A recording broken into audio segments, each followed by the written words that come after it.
Kayak bintang. Kayak bintang nih. Dah tuh beliau dah. Salam.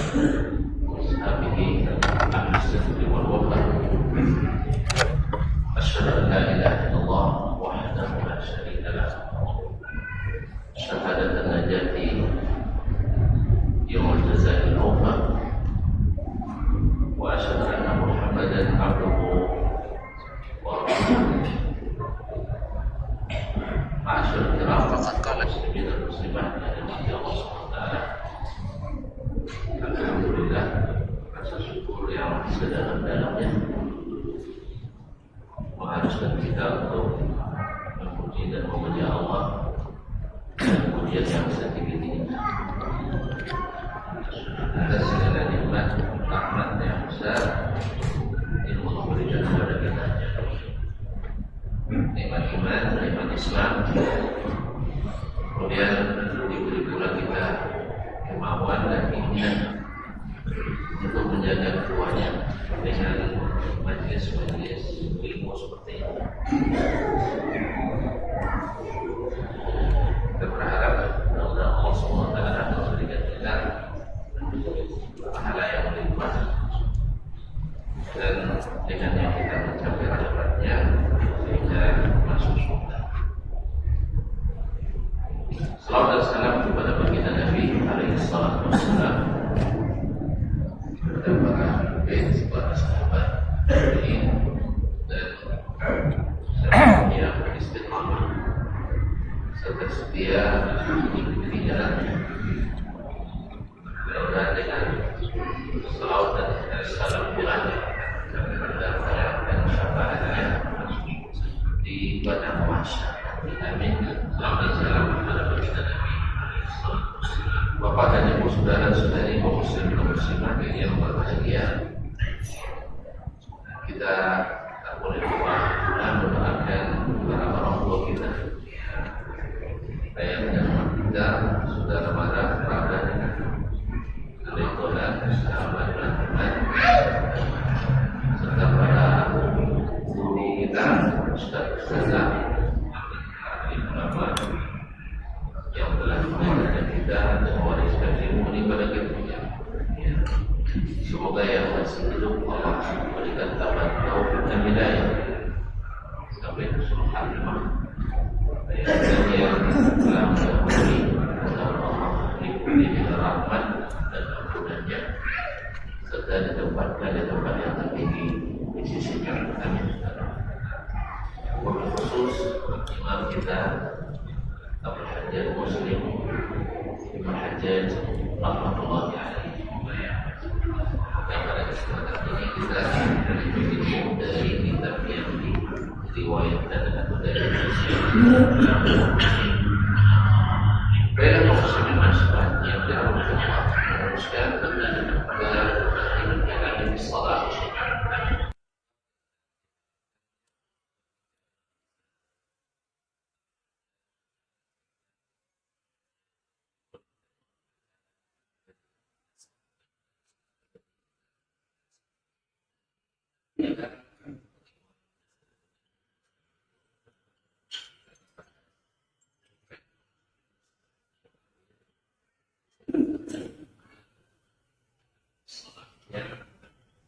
Berisi tentang berbicara dalam masyarakat dan juga tentang masalah jariah, hadis budak perempuan yang belajar oleh Nabi alaihi salatu wassalam. Allah Taala melihat di sama di atas, karena tidak sadar dia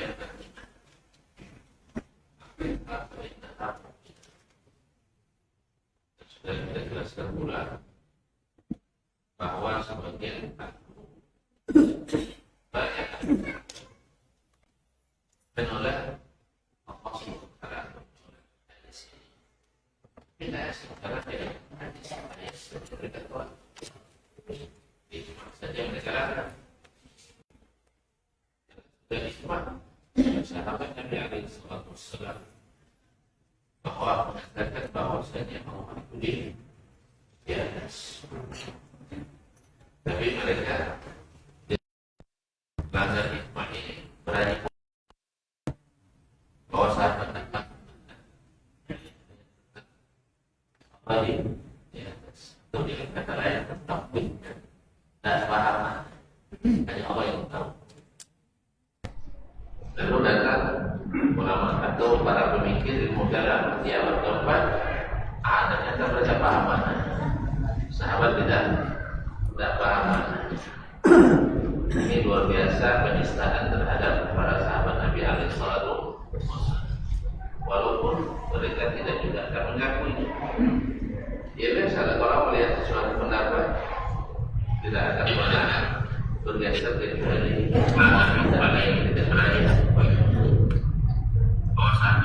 Dari hadis, ayat, asar, bukti, fakta yang mengatakan itu hanya hilang dan sirna dengan keadaan yang didasarkan pada hadis palsu. Allah mengatur bila mana. Malam ada lagi. Saya lagi video sudah siapa yang Allah hanya melihat kebesaran itu orang Islam.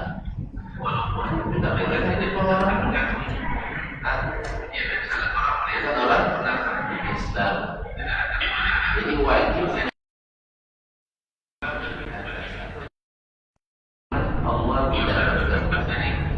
Kalau Allah bergabung dalam firman Allah Subhanahu wa taala.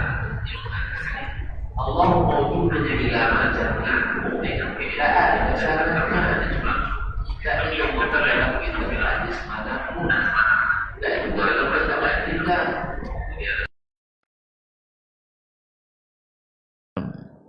dan tanpa sanad kepada Ali bin Abi Thalib. Masa mengalahkan semua ayat dan hadis yang kata Imam Ibnul Qayyim, kata Ibnu Mirbad juga mengatakan bahwa Ibnu Mibrad maksud saya, Ibnu Abdul Hadi mengatakan bahwasanya lebih dari 2000 ayat hadis athar yang menunjukkan Allah di atas. Artinya kalau sudah sampai 2000 mutawatir itu sih, ya. Dan sudah ijma. Tapi itulah Allah musta'an. Semoga Allah memberikan hidayah kepada siapapun yang tersesat dari umat ini. Kalau awak tak sosial, tak awak lo dapat hidayah. Mana tuan tu awak kita sosial ke? Cuman tunjung dengan petunjuk Allah darah Rasul sallallahu alaihi wasallam, bukan pemikiran. Kalau pemikiran dah nya adu cadia, mungkin cadia sekenek tuan-tuan bodoh kaminya kan. Kan ya, kalau ada adu cadia kan cerdas maksudnya. Tapi kalau dalil tentu kuatlah perkataan Allah dan Rasul sallallahu alaihi wasallam dan ijma'nya para sahabat. Nah, baiklah kaum muslimin dan muslimat, kita lanjutkan hadis lain dalam bab ini. Qala rahimahullah ta'ala hadatsana Abu Bakar ibn Abi Syaibah, telah menceritakan kepada kami Abu Bakar ibn Abi Syaibah. Ini Syekh Imam Muslim yang paling banyak beliau meriwayatkan hadis darinya di kitab ini. Lebih dari 1200 hadis. Namanya Abdullah ibn Muhammad ibn Ibrahim ibn Abi Syaibah Al-Kufi, yaitu imam musannif. Di antara tulisan yang paling terkenal adalah Al-Musannaf dan kitab At-Tafsir, Tafsir Ibn Abi Syaibah. Wa Zuhair ibn Harb, dan Zuhair ibn Harb ini juga seorang ulama penulis, banyak tulisannya, di antaranya Musnad, dan namanya Zuhair ibn Harb bin Shaddad An-Nasa'i Abu Khaythamata Al-Baghdadi. Wa Ibnu Numair, dan Ibnu Numair. Ibnu Numair ni dia dengan ayahnya sama-sama disebut Ibnu Numair. Tapi kalau langsung Imam Muslim meriwayatkan daripadanya tanpa perantara, berarti anaknya, yaitu Muhammad ibn Abdullah ibn Numair Al-Hamdani Al-Kufi. Wa Abu Sa'id Al-Ashaj, Wa Abu Sa'id Al-Hashaj masyhur dengan kunyahnya Abu Sa'id Al-Hashaj, namanya Abdullah ibn Sa'id ibn Husain. Dah lupa bang?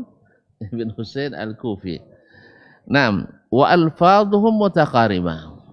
Lafaz-lafaz yang dikatakan mereka hampir-hampir sama. Artinya saling mendekati. Naam.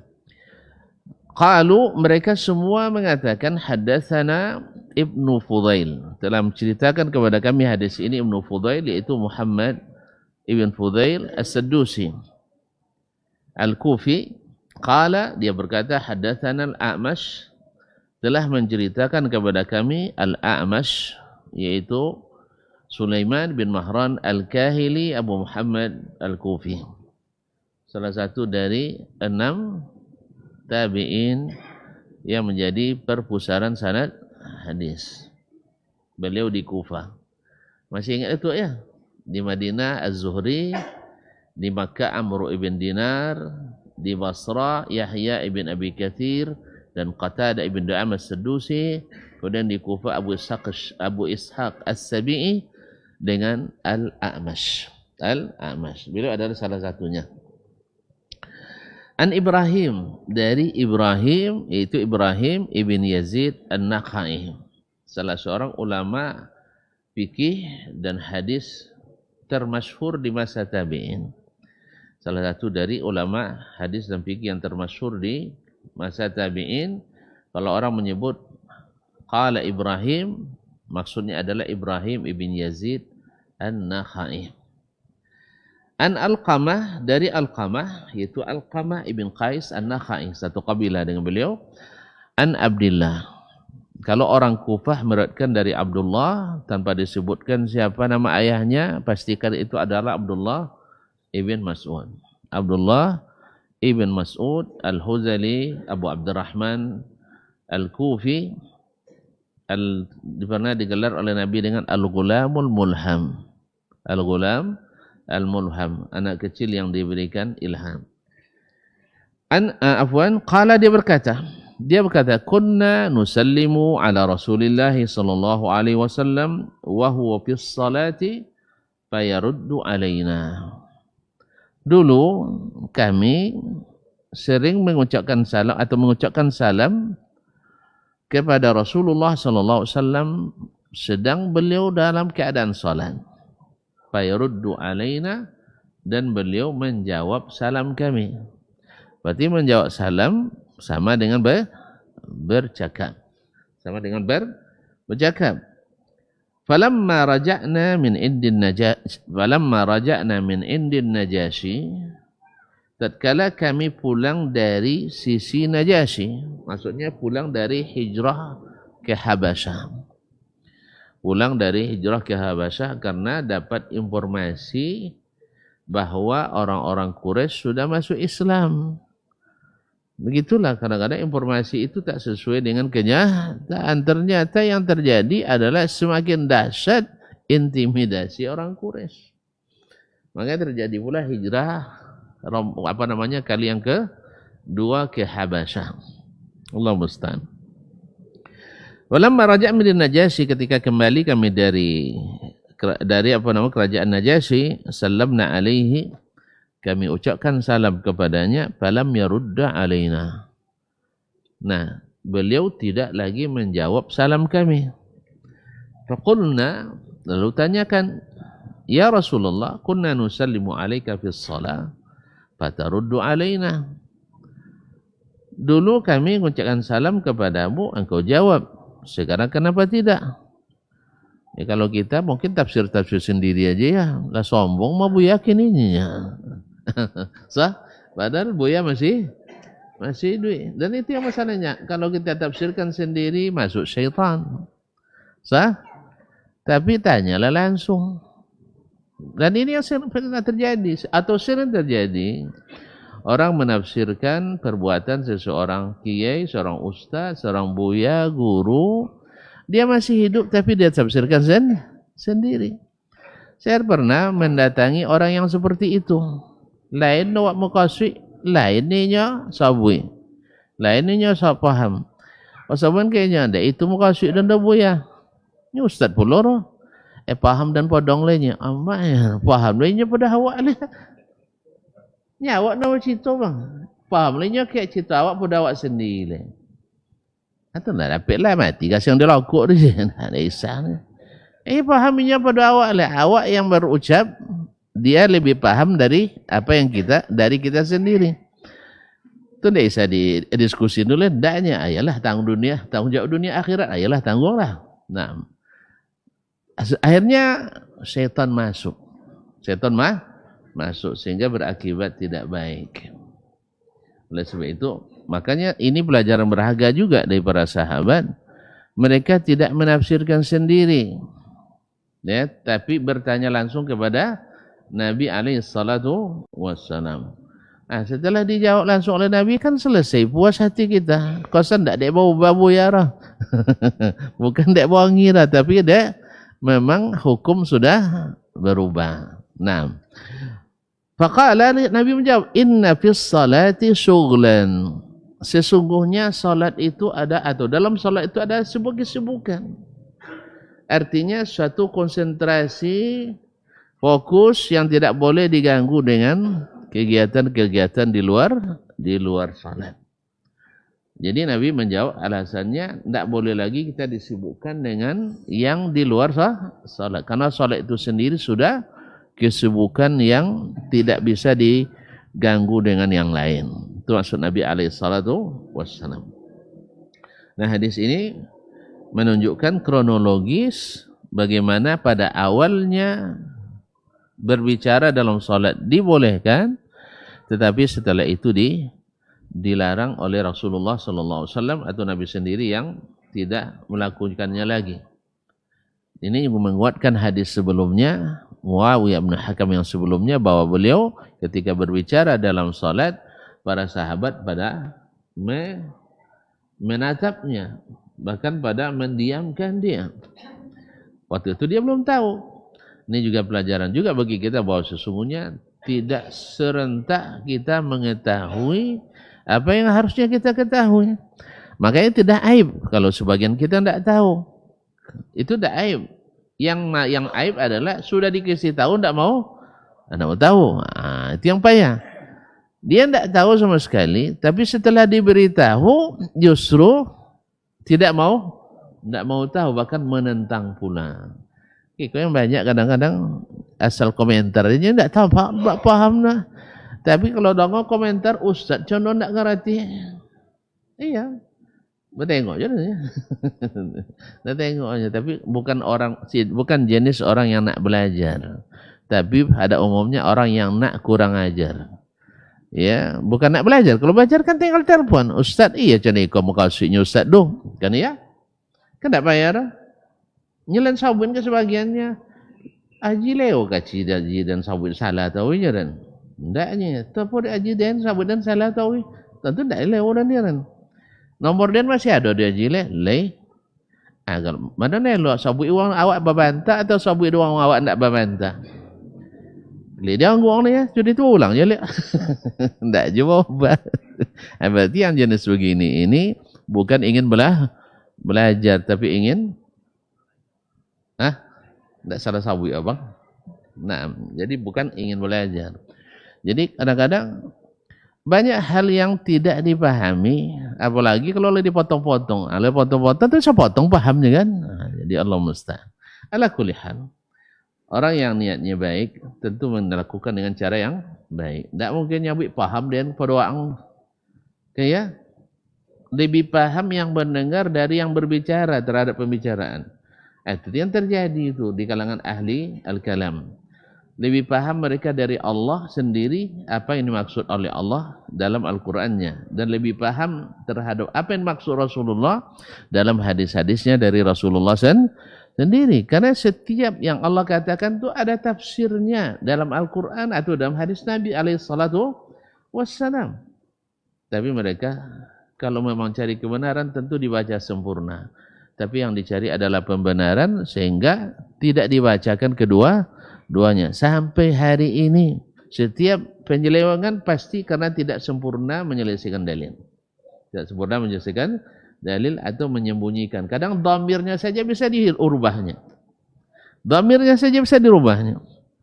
Ketika orang sudah terbiasa dengan menjadikan Al-Fatihah dengan untuk peresmian acara, baca hadisnya, hadis Sahih Muslim, tidak salah. Tapi di ujungnya dhamirnya diubahnya dari minhuma menjadi minha. Kalau minhuma kan kedua-duanya kan. Kalau minha tinggal cik lah. Padahal di situ Al-Fatihah dan 2 ayat terakhir surah Al-Baqarah. Kalau sampai minha tinggal Al-Fatihah aja lah. Berarti kita tidak jujur dalam menjelaskan hadis Nabi SAW. Ada lagi yang mencak-mencak katanya, kalau tidak macam itu melaksanakan itu hadis itu, tolong tunjukkan gimana caranya. Kita tunjukkan caranya. Nabi SAW menjadikan Al-Fatihah dalam doa yang terbaik. Di mana? Di dalam solat kita. Karena doa dalam solat ada ketika berdiri, ada ketika duduk, ada ketika sujud. Ketika berdiri itulah Al-Fatihah. Makanya ketika baca Al-Fatihah rujan menghayal melamunnya dihayati. Itulah puan baca Al-Fatihah dah obesi dia dah. Ketika sebutkan Al-Fatihah mengandung tauhid yang 3, dilawan dah. Nak percaya tauhid 3, tauhid trinitas sebenarnya. Coba cek ayat sama tadi nyebut tak boleh nyebut yang kafir nya. Di mana? Surat Al-Kafirun. Di Al-Fatihah. Kenapa Al-Fatihah menjadi terutama, surat paling afdal? Karena memang mengandung seluruh tauhid di dalamnya. Makanya minta kepada Allah dengan tauhid, Allah segera kabulkan. Maka mengamalkan Al-Fatihah, meminta kepada Allah dengannya adalah dalam salat, bukan pembukaan acara atau mengikat nama. Kau ubahlah ngomong tu yang ni. Lepas kau ambil je Fatihah tu ustaz ni. Acaklah dan ungkai liatnya. Bantai ayam. Petang dah buat bantai ayam liatnya. Dah amu dah. Apa sebab sudah diikat dengan Al-Fatihah. Ya. Kan banyak ulama mengatakan kita bukan tidak menghormati ulama. Tapi ternyata ini istimbat yang keliru dari para ulama. Juga seorang lombu-lombu itu diikuti ulama yang lain sudah itu kan ya macam itu. Kan ya macam itu enggak. Lombu-lombu seorang enggaknya cuci seorang dulu. Sudah itu berkembang sama dengan melapaskan niat akan salat. Satu dari ulama Syafi'i Abu Abdillah Zubairi itu yang memulai. Salah memahami perkataan Imam Syafi'i dalam kitabnya Al-Mukhtasar Al-Muzani. Lalu dia dikembangkan oleh yang lain melapaskan niat sebelum salat. Pada Imam Asy-Syafi'i tidak mengatakan itu. Yang dia katakan adalah melapaskan memulai salat wajib dijaharkan. Bukan melapaskan niat. Memulai salat wajib dijaharkan. Sedangkan memulai haji boleh dijaharkan dan sah tidak dijaharkan. Pahamnya? Paham? Jadi dipahami olehnya memulai salat itu dengan niat. Padahal memulai salat dengan apa? Dengan apa? Takbiratul ihram. Kalau orang salat tanpa melafazkan takbiratul ihram, sah salat apa enggak? Enggak. Tapi kalau orang memulai umrah dengan tidak melafazkan labbaik Allahumma umrah, sah enggak umrahnya? Sah. Jadi itu yang dimaksud oleh Imam Asy-Syafi'i. Salah paham beliau diikuti oleh ulama-ulama besar Syafi'iyah setelahnya. Itu siapa kan salah? Antu balik kita ke Nabi SAW. Ilai ponanya melapaskan niat sebelum salat? Tidak. Ilai ponanya melapaskan niat sebelum umrah dan haji? Tidak. Ada Nabi mengatakan melapaskan niat sebelum umrah? Apa dia pandang? Adanya pernah melapaskan niat sebelum umrah. Cet tengok di buku petunjuk haji dan umrah yang dibuat oleh kementerian itu. Apanya bunyi niat tu? Tak pun apa baca sendiri. Nawaitu. Nawaitu. Umratan mutamatti'an biha ilal haji. Adaan lillahi ta'ala. Itu niat tu. Betul itu melafazkan? Kan tidak ada? Apa nama melafazkan? Labbaik Allahumma umrah. Itu yang dilafazkan, bukan niat. Makanya jangan dilafazkan niat haji. Niat salat. Karena niat salat apa niatnya? Allahu Akbar. Tidak kan? Usalli. Di situ apa dia nawaitu? Tidak anui. Sika apa dia usalli? Hah? Apa? Sika mudhari' sidan madi. Apa jarar? Jadi kaum muslimin dan muslimat yang mati Allah. Jadi sanonya anwi kan? Anwi. Jangan nawaitu. Atau kandak nawaitu wa sallaitu. Ya Pak? Nah, jadi makanya terjadi perbedaan lafaz. Karena memang itu bukan dari Nabi SAW. Ada yang salah memahami, lalu diikuti oleh yang lain. Wallahu ta'ala alam. Tapi, ya ketahuin buat je lah, tak apa dah jemaah. Gimana? Dan membahas secara ilmiah aja, tak masuk ke doa. Jangan kalau ada terlangsung, sejak kenek lainnya, sejak MTS lah, MDA lah. Lah itu bahagian tak pergi sama ubah lah. Buat lah tak apa je orang. Tak kan tapiak lah tak muncul. Tapi itu dan wajib menyampaikan. Fahamnya? Sebagaimana guru-guru dahulu menyampaikan apa yang dia ketahui. Dan menyampaikan pula apa yang dia ketahui. Dia tembok, contoh buaya dahulu. Dia tembok, syukur kalau tidak. Berarti mengikuti ilmu kita. Itu aja masalahnya. Kan jembah ngila lah. Pasalang-salang lah pulanya. Hebat lah Ustaz pada? Tak. Pastilah hebat lah ulama pada awak lah. Awak kan ulama lah.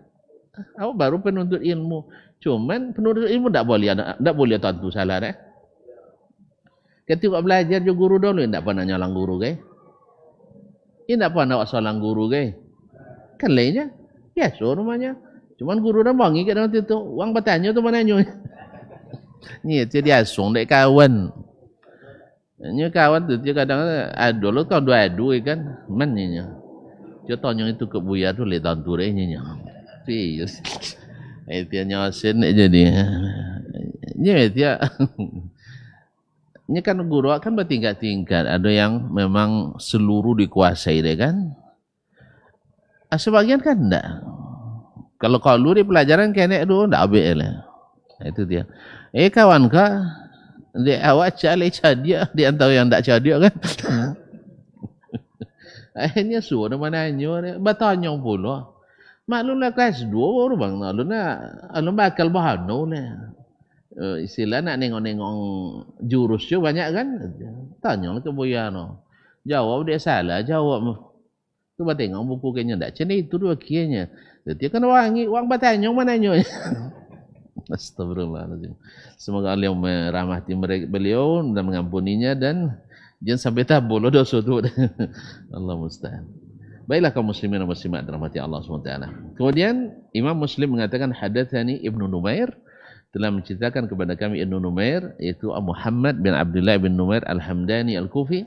Qala hadatsani Ishaq ibn Mansur As-Saluli, telah menceritakan kepada kami Ishaq ibn Mansur As-Saluli Abu Abdurrahman. Qala hadatsana Huraim ibn Sufyan, telah menceritakan kepada kami Huraim ibn Sufyan Al-Bajali Al-Kufi anil A'mash, dari Al-A'mash Sulaiman bin Mahran Al-Kahili Abu Muhammad Al-Kufi bihadzal isnad nahwa, dengan sanad tadi, maknanya dari Ibrahim An-Nakhai dari Alqamah ibn Qais An-Nakhai dari Abdullah ibn Mas'ud, atau hampir sama dengan lafaz yang diriwayatkan tadi. Nah, kemudian boleh melanjutkan, hadatsana Yahya ibn Yahya, telah menceritakan kepada kami Yahya ibn Yahya An-Nisaburi.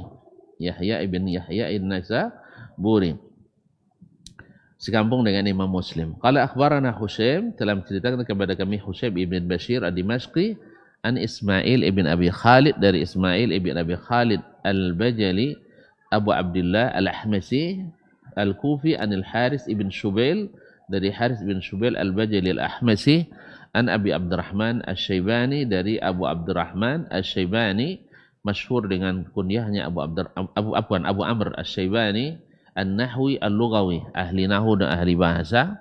Beliau bukan dari Bani Syaiban, tapi karena lama tinggal dengan orang itu sehingga disebutkan kepada Asy-Syaibani. Namanya adalah Ishaq ibn Mirar. Ishaq ibn Mirar Asy-Syaibani. An Zaid bin Arqam, dari Zaid bin Arqam, qala radhiyallahu ta'ala anhu, qala, dia berkata, kunna natakallamu fis shalah, dulu kami berbicara di dalam salat. Yukallimur rajulu sahibahu wa huwa ila jambih. Seseorang berbicara dengan saudaranya di sampingnya. Jadi sambil togak cita-cita. Coba bayangkanlah coba pagi solat kini. Ya. Bercita. Ai kan bapak cita sawit tediang ni kan. Jadi ada dibolehkan di awal dulu. Dibolehkan. Kalau sampai di bulian sampai gini sudah apa kamu? Bakal lebih masjid ni. Allah musta'an. Ya, awak memang banyak cerita. Allah musta'an. Wa yukal wa huwa ila jambi fi shalah, di dalam salat, hatta nazalat, sampai turun firman Allah Subhanahu wa taala, wa qumu lillahi qanitin, dan berdirilah kalian karena Allah dalam salat, qanitin, dalam keadaan sukut. Al-qunut maknanya adalah sukut, itu diam. Fa umirna bis sukut wa nuhina anil kalam. Ini tafsiran langsung dari sahabat. Diambilnya dari Nabi SAW. Makna qunut adalah as-sukut, yaitu diam. Karena di antara mana qunut juga adalah berdiri. Berdiri lama. Wa kanat minal qanitin. Maryam itu adalah wanita yang kalau berdiri solat sangat lama. Makanya doa kunut berdiri. Kan berdiri waktu doa kunut lama tu sebentar. Kalau diambil dari maknanya lama. Walaupun sebagian mengatakan tidak diharuskan lama kecuali kita sendiri. Nah, kalau jadi imam diupayakan menyesuaikan dengan kemampuan makmum. Nah, tapi kalau ditampik canda di muka, awak harus menyesuaikan dirinya. Alhamdulillah di situ awak siap untuk salat lama. Tampang umrah Ramadan kan? Umrah selama Ramadan memang lama di situ. Umrahnya ada sama dengan haji. Salatnya 1000 kali kalau di Masjid Nabawi, lebih afdal 1000 salat di tempat lain. Kemudian di Masjidil Haram lebih dari 100.000. Nah, jadi memang fadilatnya dicari orang. Sampai orangnya sampai terlolok, sampai sujud gempanya. Dia nak ikut, tapi dia ngantuk sono, tapi ikut je. Tak ada bang, sujud pertama sampai rakaat kedua tak bangkit-bangkit dah. Awak sangka mati sana dah lai duitnya. Tandai duit lai bakau. Jadi lai kan ngantuk solat malam kan, solat tahajud. Ya bukan tarawih, solat tahajud yang tengah malam itu. Jadi pas samping awak sebelah kanan sejak sujud pertama dah bangkit dah. Basinggung je kan, tak tasuk dia dah. Kan kenapa bapak itu seketik kan? Tak tasuk dia dah. Akhirnya bawa pula lah sudah salam imam. Bawa jogong. Yang digeser tak tasuk dia dah. Termasuk cukir lah. Allah Ustaz. Mungkin berat, ngantuk berat. Mungkin aja baru selesai umrah kan. Tiba-tiba malam lah tahajud pula kan. Allah Ustaz. Dan itu di Masjidil Haram. Subhanallah. Kemudian fa umirna bisukut wa nuhina 'anil kalam. Sejak itu disuruh kami untuk diam dalam salat, tidak boleh berbicara lagi. Itu yang dipraktikkan dalam hadis yang pertama kemarin. Qala hadatsana, berkata Imam Muslim telah menceritakan kepada kami Abu Bakar ibn Abi Syaibah. Sudah disebutkan di sanad tadi, itu Abdullah ibn Muhammad ibn Ibrahim ibn Abi Syaibah Abu Bakar Al-Absi Al-Kufi. Qala hadatsana Abdullah bin Numair, telah menceritakan kepada kami Abdullah bin Numair, ayah dari Muhammad bin Abdullah bin Numair tadi, Al-Hamdani Al-Kufi. Wa Waqi', dan Waqi', yakni Waqi' ibn Al-Jarrah Ar-Ru'asi Abu Sufyan Al-Kufi. Ini adalah guru Imam Asy-Syafi'i yang masyhur dalam, kalau kita dulu belajar Ketika hafalan kita rusak, selalu dibacakan syair si Imam Asy-Syafi'i ini, syakautu ila waqi'in su'a hifdhi fa arsyadani ila tarkil ma'asi wa 'alamani bi anna al-ilma nurun wa nurullahi la yuhda lil 'asi. Saya kadukan kepada Waqi' buruknya hafalanku. Buruknya hafalan Imam Syafi'i, kenapa ni? Hafal dia kita Al-Muwatta 1400 hadis dalam 8 boleh malam. Awak cuba lah mau hafal arba'in anak-anak awak, semester tak jawab hafal arba'in. Semester. Bang? Hanya sampai boleh malam dia hafal kitab Al-Muwatta dengan sanad. Arba'in tak sanad tak? Kan tak lah. Semester tak kurangnya kawan. Allah musta'an. Jadi begitulah. Jadi kalau sabit buruknya hafalan Asy-Syafi'i, mungkin sebaik-baik hafalan kita pada hari ini. Ya, karena awak hidup di zaman orang kalau pertanyaan yang paling pas ditanyakan masih lupa lehnya. Kalau mereka waktu itu masih ingat. Kalau sekarang tanyanya masih lupa. Karena memang kebanyakan kita pelupa. Kalau mereka waktu itu rata-rata penghafal. Ya pun tak nyawa pakai ikut.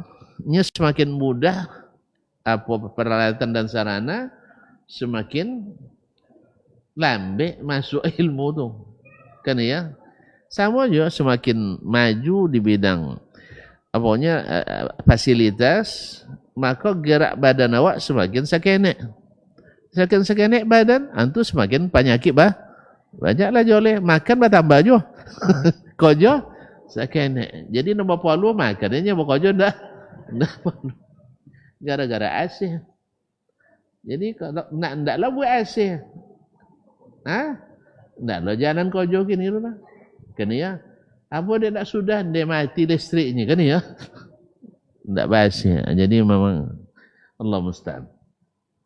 Ma'asyiral kiram dirahmati Allah, Waqi' bin al-Jarrah Ar-Ru'asi menunjukkan ila tarkil ma'asi, untuk meninggalkan maksiat. Lalu dia beritahukan kepada aku bahwa ilmu itu cahaya, dan cahaya dari Allah tak diberikan kepada orang yang berbuat maksiat. Na'udzubillah. Qala, dia berkata, qala tahwil, itu pindah ke sanad yang lain, Imam Muslim, wa haddatsana Ishaq ibn Ibrahim, telah menceritakan kepada kami Ishaq ibn Ibrahim, yaitu Ishaq bin Ibrahim ibn Makhlad ibn Rahuya. Al-Khurasani, yang kata Imam Ahmad, ma'abara ilaina nahra Khurasan ila Baghdad afqahu min Ishaq. Tidak ada orang yang menyeberang sungai Khurasan ke Baghdad. Khurasan itu adalah sarangnya ulama dulu. Makanya ada istilah mazhab Imam Asy-Syafi'i, tariqatul Khurasaniyin, yaitu metodologi orang Khurasan dari pengikut mazhab Imam Asy-Syafi'i. Jadi itu adalah al-qaulul qadim di antara pendapat Imam Syafi'i rahimahullah ta'ala. Tapi tidak ada yang lebih faqih yang turun dari Khurasan menyeberang sungai Al-Furat ke Baghdad yang lebih faqih dari Ishaq bin Rahuya. Padahal banyak yang menyeberang ke situ, tapi yang paling faqih adalah Ishaq bin Rahuya. Nanti kalau dalam buku fikih tuan-tuan temukan wabihi qala Ishaq, pasti yang dimaksud ini. Kalau tadi wabihi qala Ibrahim, yang dimaksud ada Ibrahim an-Nakhai. Sebagaimana dikatakan wabihi qala Malik, berarti Malik ibn Anas. Wabihi qala Syafi'i, berarti Imam Asy-Syafi'i, dan seterusnya. Naam. Ma'asyiral kiram, qala akhbarana Isa bin Yunus, telah menceritakan bagaimana Isa bin Yunus, yaitu Isa ibn Yunus ibn Abi Ishaq As-Sabi'i. Isa ibn Yunus ibn Abi Ishaq As-Sabi'i. Kulluhum, semua mereka, yaitu Abdullah bin Numair, Waqi' bin al-Jarrah, Isa ibn Yunus, mereka dari Ismail ibn Abi Khalid, dari Ismail ibn Abi Khalid al-Ahmasi al-Bajali Abu Abdullah al-Kufi. Bihadzal isnadi nahwa, dengan asanad di atas, yaitu dari Haris ibn Shubail, dari Abi Amr bin Syaibani, dari Zaid bin Arqam, dengan lafaz yang disebutkan tadi. Nah, masuk waktu saya? Kita azan dulu, nanti kita sempurnakan hadis yang setelahnya.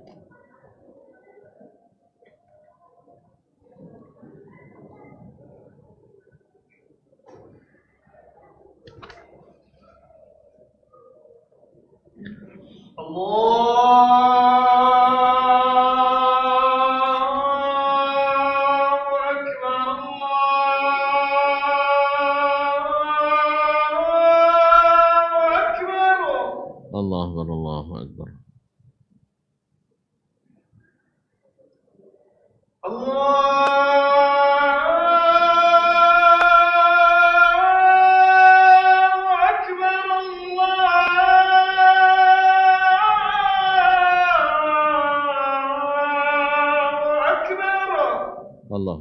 Akbar.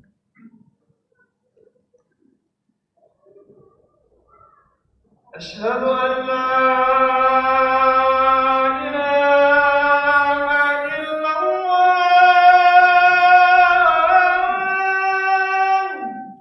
أشهد أن أشهد أن لا إله إلا الله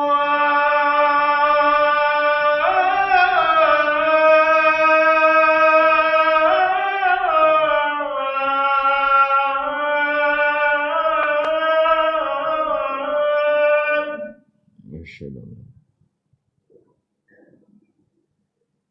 أشهد أن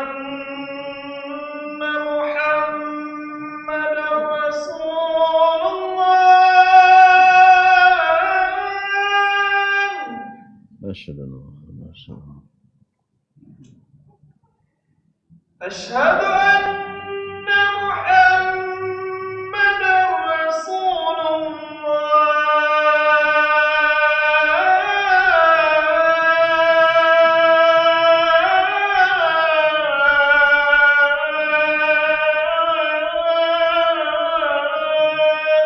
أشهد أن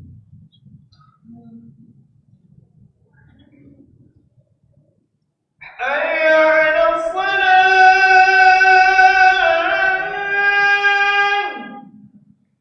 لا حول ولا قوة إلا بالله حي على الصلاة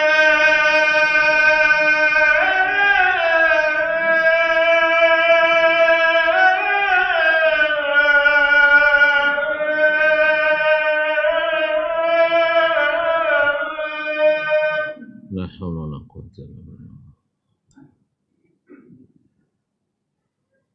حي على الفلاح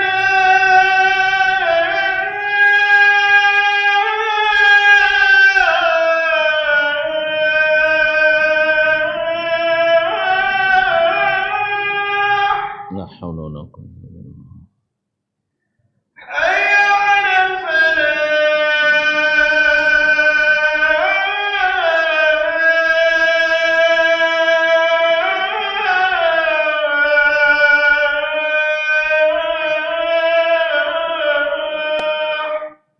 لا حول ولا قوة الله أكبر الله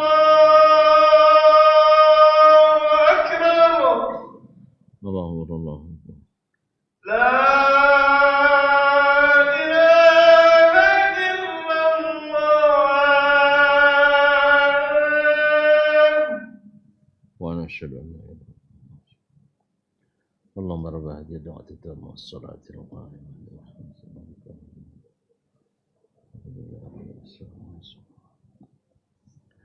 Ma'asyiral kiram, ma'asyiral kaum muslimin dan muslimat dirahmati Allah Subhanahu wa taala. Kemudian Syekh melanjutkan hadatsana Qutaibah ibn Sa'id, telah menceritakan kepada kami Qutaibah ibn Sa'id al-Hadatsani Abu Raja al-Baghlani masyhur. Qala hadatsana Lais, telah menceritakan kepada kami Lais itu Ibn Sa'ad al-Fahmi al-Misri Abu Muhammad. Ini juga seorang fuqaha besar yang merupakan salah satu dari mufti diyar al-Islamiyah pada masanya, yaitu setingkat dengan Imam Malik ilmu fikih dan hadisnya. Di masa itu ada 4 mufti di 4 wilayah besar Islam, yaitu Imam Sufyan ats-Tsauri di Irak, Imam Al-Auza'i di Syam, Imam Malik di Hijaz, Kemudian Imam Al-Laits ibn Sa'ad di Mesir. Dari keempat ini yang mazhabnya masih eksis sampai hari ini adalah mazhab Imam Malik ibn Anas. Ini juga menjadi tanda bahwasanya bermazhab tidak wajib. Tetapi bukan pula dilarang. Yang dilarang adalah ta'assub, fanatik, buta pada mazhab. Itu yang dilarang. Bukan hanya mazhab saja. Fanatik pada seseorang pun, ya kata Imam Asy-Syafi'i, kecuali Rasulullah sallallahu alaihi wasallam. Selainnya tidak. Karena yang terjamin benar semuanya hanyalah Rasulullah sallallahu alaihi wasallam. Adapun imam sehebat apapun seperti kata Imam Syafi'i, tak saya temukan seorang pun ulama sunnah yang ahli di bidang sunnah dan hadis yang menguasai seluruh sunnah. Kenapa aja Imam Syafi'i nyambut bang? Tak percaya? Hah? Ngaku je lawak. Nah. Jadi kalau demikian berarti tidak ada satu pun yang maksum. Kalau tidak ada satu yang maksum mewajibkan ikut mazhab tertentu, ini adalah kekeliruan yang sangat besar yang didengungkan oleh para pemikir-pemikir abad ini. Tidak bukan konsensus para ulama yang dulu. Kalau Imam Syafi'i melarang, Imam Ahmad melarang, Imam Malik mencegah, Imam Abu Hanifah menegah bahwa kita tak boleh fanatik buta pada mereka. Walhamdulillah. Dan seperti itu yang saya katakan, saya ini Syafi'i selama hidup. Kalau mati saya wasiatkan orang ikut Syafi'i. Maksud saya bermazhab Syafi'i itu bukan kunut subuh. Hanya ada yang bilang kan, kayak Ustaz Dasmanu kunut apa mazhab Syafi'i? Suanya kunut subuh, suang melapaskan niat, suang kosong turun doa berjamaahnya. Nah, itulah, ini tanda orang tak mau belajar. Jadi dikiranya itu yang mazhab Syafi'i. Yang kita maksud dengan mazhab Syafi'i adalah mengikuti dalil yang sahih dan meninggalkan pendapat yang tak didukung dengan dalil yang sahih. Atau salah dalam memahami dalil seperti yang kita jelaskan tadi. Itulah mazhab Syafi'i itu. Itu pula mazhab Imam Malik, dan itu mazhab Abu Hanifah, itu mazhab Ahmad. Tuan tu katakan pula berarti hebatlah tuan pada Imam Syafi'i salah, dah beda ustaz tentu salah. Itu kan tanggung jawab haji rupanya. Ya kita tahu kesalahan Syafi'i karena mengikut pendapat Ahmad dalam memahami atau mengikut pemahaman Imam Malik. Bukan awaknya menyalang dah. Jadi ketika kita bandingkan pendapat mereka, lalu kita temukan dalil mereka ada yang kurang sahih dan ada yang paling sahih, di situ aja kita milih. Berarti ikut ustaz mazhabnya tarjih, bukan mazhab tarjih. Tarjih itu bukan mazhab. Mazhab tarjih itu alat untuk memilih mana di antara mazhab yang paling mendekati. Berarti itu ijtihad, mungkin juga salah, mungkin. Ya silakan aja salah. Kita siap salah. Tapi menyalahkan juga dengan dalil. Ya Pak? Oh, siap salah, siap diperbaiki.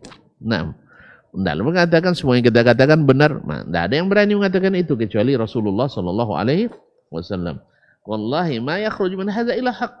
Tidak ada yang keluar dari sini kecuali hak. Ya Allah yang menjamin. Sah? Allah yang menjamin. Nah, kalau kita kan tidak ada jaminan.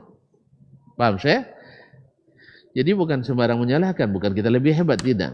Tapi kita belajar dari yang ulama-ulama yang hebat-hebat itu.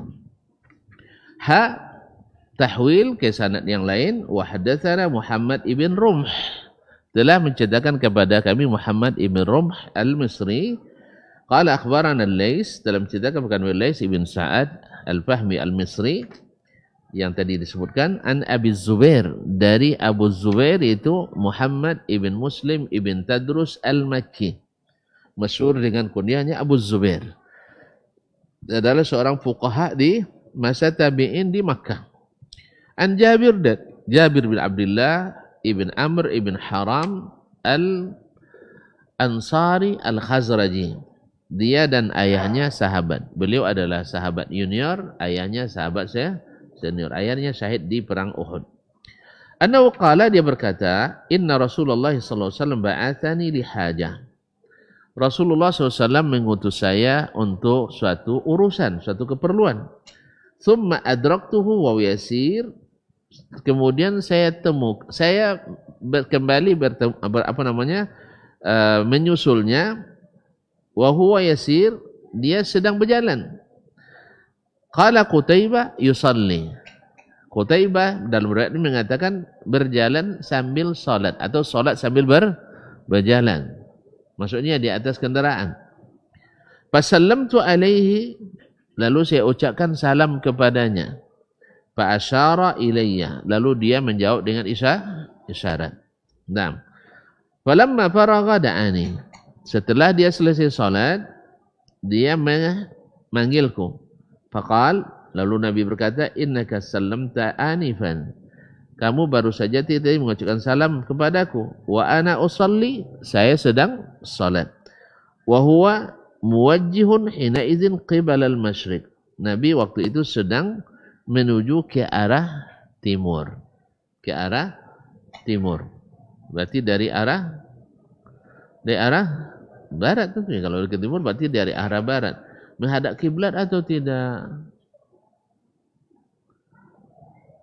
Nah, woi, ada kiblat atau tidak? Ya enggak, karena kiblat Nabi waktu itu arah selatan. Karena Madinah di atas, Makkah di bawah, harus ke selatan. Ini juga suatu rukhsah bagi orang yang salat di atas kendaraan, dibolehkan salat sunat di atas kendaraan. Yang kedua, boleh salat sunat di atas kendaraan tanpa menghadap kiblat, yaitu menghadap ke arah tujuan kita. Ini rukhsah bagi yang ingin salat sunat di dalam perjalanan, yaitu menghadap ke arah di mana tujuan perjalanan kita. Ini rukhsah. Tapi kalau salat wajib wajib turun dari kendaraan dan wajib menghadap kiblat. Tidak ada rukhsah untuk tidak menghadap kiblat. Tu apa je dalam pesawat? Apa je? Suruh turun. Kalau bisa turun. Kan itu lihat.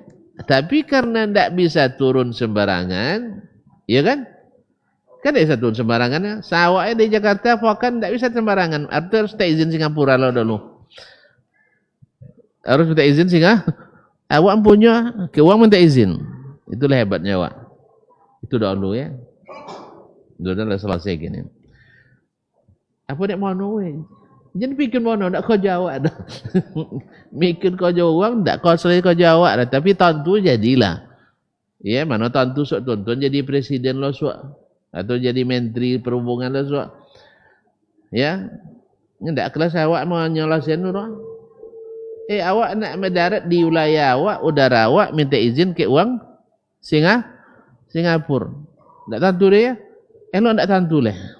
Wangi-wangi juga. Nya wangi-wangi tentu tak ada guna orang. Mohon maaf ya. Mohon maaf Den termasuk tu. Jangan saya di bono. Wangi-wangi awak salah sabut dan cakap. Wangi-wangi awak kan tak guna bono. Tapi tentu jadi je lah. Dah. Jadi itulah awak mengelola begini negara awak. Doa ya. Doa banyak-banyak. Nah. Mudah-mudahan tak minta izin ke uang je masuk rumah awak lah. Sah? Uang masuk izin, minta izin masuk ke rumah awak. Kini kan ada bandara lagi mah. Bandara uang di negara awak tak tentu di awak dah. Kan ada. Dek codi awak tu dia. Awak ke codi. Nah. Tapi codi bu. Asalnya untuk makan sahangnya situ. Jual negara dan biasa. Berarti memang kita masih dalam kondisi yang sedang tidak baik-baik saja. Kalau ada orang nak buat Natal musamu lagi dah. Kocok dia aja. Ya doakan aja. Orang cerdas itu berilmu dan mengikuti ilmu, bukan mengikuti hawa dan pikiran. Ya kalau ikut pikiran ancak saudara buat tu dah. Buat saudara ancak. Nasallallahu alaihi wasallam wa ya, sampai kok kilo bang. Bang. Nah. Jadi boleh kalau pesawat bisa turun, wajib turun. Tapi kalau tidak bisa, maka kita solat sesuai yang dia sesuai kesanggupan. Bukankah ketika kita solat dalam keadaan sakit, solatnya kadang tidak menghadap kiblat, tidak bisa nih. Jadi hukum darurat. Tapi alhamdulillah, dan jangan memanfaatkan daruratnya, tapi nak buang. Ini maka dibuang dosa pesawat payah. Ya? Tapi kalau seandainya bisa, misalnya kalau di Saudi Airlines itu ada musallanya. Saudi mungkin satu-satunya di dunia yang ada musallanya. Ini memang kalau orang biasa menghargai akidah dengan benar, tentu dengan harga solat itu walaupun di atas udara. Jadi tidak uginya mengorbankan beberapa kursi itu dah. Kalau awak tidak sekian ugi sore ya. Mak 6 atau 4 kursi yang dikorbankan dunia. Dihitung dia 1 tahun. Itu dia ugi tahunya salah hitung tahunya. Nyabet hitung kalau Ta'ala. Kan ugi tahu Garuda. Kan ya? Kan ugi tahu. Itu dia nyabet hitung kalau Ta'ala bet hitung. Lo Ta'ala ambil zaki. Oh so dia ugi so. Enol. So dia apa nak ugi sah? Asal tak so dia? Yang tak betul tentang Allah Ta'ala.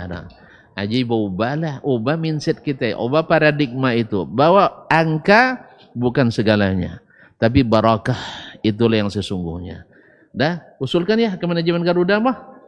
Dibuat musalla dalam tak sodor ke Jakarta itu tak perlu lah. Misalnya dari Jakarta ke Amsterdam, sah? Kan perlu salat doh. Atau ke Moskow, atau ke British, atau ke Perancis, atau ke Los Angeles. Ada hobian dia. Los Angeles, masya-Allah. Yang jauh-jauh tu buatkan musalla untuk orang ini. Insya-Allah tak akan rugi. Ya. Sampai mana? Sampai ya. Nah. Allah musta'an. Mudah-mudahan Allah berikan keberkahan. Kemudian pakaian pramugari jangan sampai singkit aja. Tambah singkit, tambah sampai. Dia ti udara awak mengharap pertolongan Allah. Adu aku je kalau Ta'ala berbuat kan itu. Iya, jangan ditambah sampai. Payah tu bergerak. Apa nampak baru sampai kan ya? Kan payah bergerak. Awak pun payah bergerak, anak awak bergerak. Awak pun tak mau bergerak tadi. Allah musta'an. Jadi memang la haula wala quwata illa billah. Tolong disambut. Jadi memang kita dalam kondisi sedang tidak baik-baik nampaknya. Semoga musibah yang menimpa ini bukan karena dosa-dosa kita, tapi teguran ya. Mudah-mudahan jadi pelajaran berharga bagi kita. Jadi taubang je leh. Ya. Kan yang tabang-tabang je leh dibuat oleh Ta'ala tu. Nanti awak tahu macam itu kalau buat tuduh lah. Wah, habis lingkungan. Allah musta'an. Baik, memang Wahabi itu suka melestarikan alam ini nampaknya. Di akidahnya dilestarikan seperti yang Allah turunkan, di alamnya dilestarikan seperti yang Allah ciptakan. Sistemnya bagus, yaitu mengikut Al-Quran dan Sunnah Nabi SAW. Baik, kita selesaikan ya, sikit lagi. Nah, maknanya sama. Nah, qala akhbarana Ahmad, hadatsana Ahmad ibn Yunus, telah menceritakan kepada Ahmad ibn Yunus al-Misri. Ahmad bin Abdullah ibn Yunus al-Misri selalu disebutkan pada datuknya. Qala hadatsana Zuhair, yaitu Zuhair ibn Muawiyah. Zuhair ibn Muawiyah ibn Rahil. Naam al-Ju'fi. Abu Khaythama qala hadatsani Abu Zubair, telah menceritakan kepada kami Abu Zubair Muhammad ibn Muslim bin Tadrus al-Makki. An Jabir, dari Jabir ibn Abdullah dari Jabir bin Abdullah al-Ansari al-Khazraji. Qala arsalani Rasulullah sallallahu alaihi wasallam wa huwa muntaliqun ila Bani al-Mustaliq. Saya diutus oleh Rasulullah SAW, beliau sedang menuju ke Bani al-Mustaliq. Itu fa'ataituhu wa huwa yusalli ala ba'irihi. Lalu saya susul beliau dan saya dapatkan beliau sedang salat di atas ontanya. Sama dengan tadi ya. Fakallamtuhu, lalu saya berbicara kepadanya. Faqala liya biyadihi hakadha, lalu dia bilang dengan tangannya seperti ini, isyarat bahwa jangan bicara dulu. Wa auma'a Zuhairun biyadihi, yaitu Zuhair menunjukkan, yaitu memberi isyarat dengan tangannya. Nah, thumma kallamtuhu, kemudian saya berbicara kepadanya tentu setelah salat. Faqala li, lalu dia kata faqala li hakadha fa umma Zuhair aidan biyadihi, kemudian saya ajak bicara juga, lalu dia beri isyarat lagi, nahwal ardi, ke arah tanah, wa ana asma'uhu yaqra'u yu, dan dia mendengar dia membaca yumi'u bi ra'sihi, beliau menundukkan dengan kepalanya. Falamma faragha, artinya rukuk dan sujud dengan menundukkan kepala. Falamma faragha, setelah selesai, qala ma fa'alta fil ladzi arsaltuka lahu, apa yang kau lakukan tentang urusan yang saya utus kamu menyelesaikannya? Fa innahu lam yamna'ni an ukallimaka illa anni kuntu usalli. Tadi saya tidak bisa menjawabmu karena saya sedang salat, bukan karena yang lain. Qala Zuhair wa Abu Zubair, berkata Zuhair Abu Zubair, jalisun mustaqbilal qiblah, mustaqbilal Ka'bah. Faqala biyadi Abu Zubair ila Bani al-Mustalik, yaitu Zuhair bin Muawiyah dan Abu Zubair meriwayatkan bahwa Nabi duduk menghadap ke Ka'bah, yaitu di atas kendaraannya. Faqala biyadihi, lalu dia berisyarat dengan tangannya. Faqala biyadihi Abu Zubair ila Bani al-Mustalik, Abu Zubair mengisyaratkan dia menuju ke Bani al-Mustalik. Faqala biyadihi ila ghairil Ka'bah, dan dia memberitahu pula bahwa bukan ke Ka'bah. Ada perbedaan antara riwayatnya Muawiyah dan Zuhair bin Muawiyah dan Abu Zubair. Kemudian hadis selanjutnya atau sanad yang selanjutnya dalam bab ini, qala hadatsana Abu Kamil Al-Jahdari, telah menceritakan kepada kami Abu Kamil Al-Jahdari, yaitu Fudail ibn Husain Al-Jahdari, masyhur dengan kunyahnya Abu Kamil. Qala hadatsana Hammad ibn Zaid, telah menceritakan kepada Hammad ibn Zaid ibn Dirham Al-Basri, ya, salah seorang ulama hadis dan fikih juga di Basrah. An Katsir, dari Katsir ibn Murrah. An Ata, yaitu Ata ibn Abi Rabah, Ata ibn Abi Rabah Al-Makki, dan beliau adalah ulama besar fikih dan hadis di Makkah, sampai khalifah mengatakan di masa beliau hidup tidak boleh berfatwa di musim haji kecuali Ata bin Abi Rabah. Minat tabi'in. An Jabir, dari Jabir bin Abdullah Al-Ansari, seperti sanad sebelumnya, qala kunna ma Nabi sallallahu alaihi wasallam, kami bersama Nabi sallallahu alaihi wasallam, fa ba'atsani fi hajah, lalu dia mengutus saya mengurus sesuatu kebutuhan. Faraja'tu, lalu saya pulang. Wa huwa yusalli ala rahilatihi, sedang beliau salat di atas kendaraannya. Wa wajhuhu ala ghairil qiblah, sedang dia menghadap ke arah bukan arah kiblat. Fasallamtu alaihi, lalu saya ucapkan salam kepadanya. Falam yarudda alayya, lalu tapi dia tidak menjawab salamku. Falam mansaraf, ketika selesai salatnya, qala innahu lam yamna'ni an arudda alayka illa anni kuntu usalli, sebenarnya saya tidak ada yang menghalangi saya untuk menjawab salammu kecuali karena saya sedang salat. Nah, sama dengan yang tadi, yaitu boleh salat sunat di atas kendaraan, kemudian boleh tidak menghadap kiblat, kemudian tidak boleh berbicara dalam salat, tidak boleh berbicara dalam salat. Wa hadatsani Muhammad ibn Hatim, ceritakan kepada kami Muhammad ibn Hatim bin Maimun, qala hadatsana Mu'alla ibn Mansur, cerita kepada kami Mu'alla bin Mansur, qala hadatsana Abdul Waris ibn Sa'id, menceritakan kepada Abdul Waris ibn Sa'id ibn Zakwan Al-Ambari, qala hadatsana Katsir ibn Shinzir, tadi saya bilang Katsir bin Murrah, Katsir ibn Shinzir, an Ata ibn Abi Rabah, dari Ata ibn Abi Rabah, dari Jabir qala ba'atsani Rasulullah SAW fi hajatin, dalam satu kebutuhan, bimakna hadis Hammad, semakna dengan hadis Hammad ibn Zaid dari Katsir ibn Shinzir tadi. Ma'asyiral kiram, tinggal satu masalah lagi, yaitu pertama, boleh dilarang berbicara dalam salat, yang sebelumnya dibolehkan.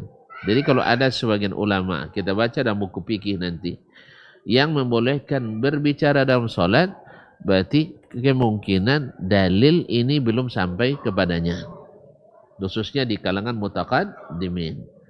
Karena nanti akan kita temukan sebagian ulama di kalangan sahabat, para tabi'in yang masih membolehkan berbicara dalam salat. Berarti dalil ini barangkali belum sampai kepadanya. Yang kedua, bahwasanya berbicara dalam salat itu artinya berbicara antar manusia atau bukan dalam salat. Bukan masalah salat. Kalau masalahnya tidak berbicara dengan manusia, seperti mengucapkan tasbih, misalnya imam salah, lalu diucapkan subhanallah. Ini kan bicara juga. Maksudnya yang berbicara dengan orang lain. Berbicara dengan orang lain. Masalah ketiga, bila yang diingatkan tidak paham apa yang disampaikan.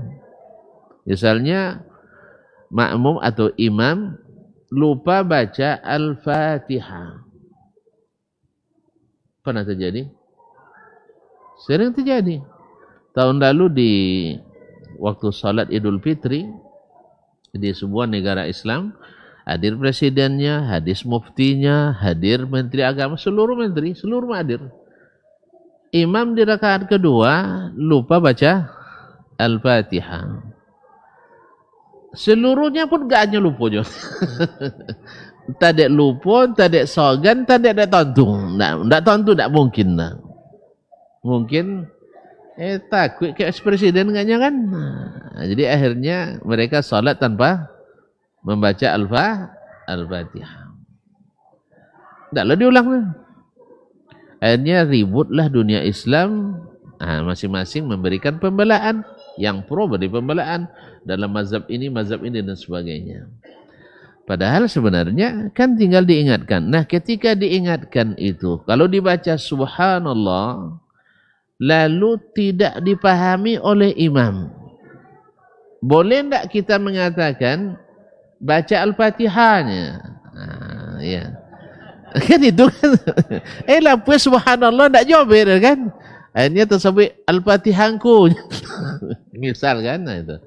Boleh atau tidak? Jadi khilaf di antara ulama. Bila masalahnya berkaitan dengan kemaslahatan salat, sebagian memberikan rukhsah. Karena kalau tidak jadi selesai masalah.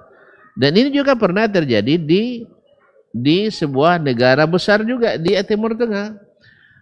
Yaitu di kerajaan di paling ujung negeri Islam, yaitu imamnya rajanya hadir. Kemudian para menteri, semuanya secara nasional dan diliput oleh televisi. Lupa juga imam baca Al-Fatihah. Akhirnya yang belakang serentak bilang Al-Fatihah. Nah, mungkin mereka memakai mazhab karena memang dari kalangan Maliki ya. Wallahu a'lam, kalau saya tidak salah Imam Malik memberikan rukhsah kalau seandainya berkaitan dengan masalah kepentingan salat. Ya, walaupun yang pertama dilakukan adalah dengan membaca tasbih, menghindari berbicara. Sama juga dengan melihat atau bergerak. Bergerak pada asalnya kan tidak dibolehkan, tapi kalau berkaitan dengan maslahat salat, maka diberikan rukhsah dalam masalah itu. Wallahu ta'ala a'lam. Misalnya imam berhalangan lalu digantikan oleh yang di belakang.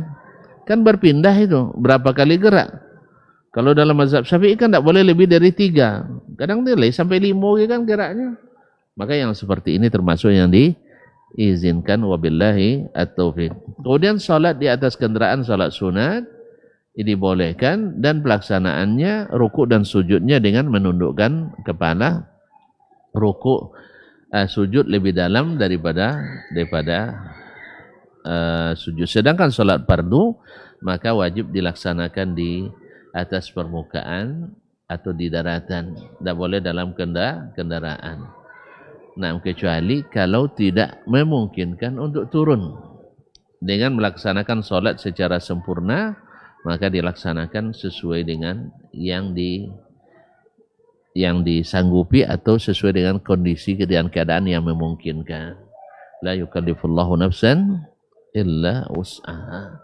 Baik, selesai masalah ini, wabillahi taufik. Wallahu taala alam wa sallallahu ala nabiyyina Muhammadin wasallam. Mohon maaf dan terima kasih. Insyaallah bertemu kembali dalam kajian selanjutnya. Wa subhanakallah bihamdik asyhadu an la ilaha illa anta astaghfiruka wa atubu ilaik. Wassalamualaikum warahmatullahi wabarakatuh. Baba TV Sunnah, belajar agama baru alim.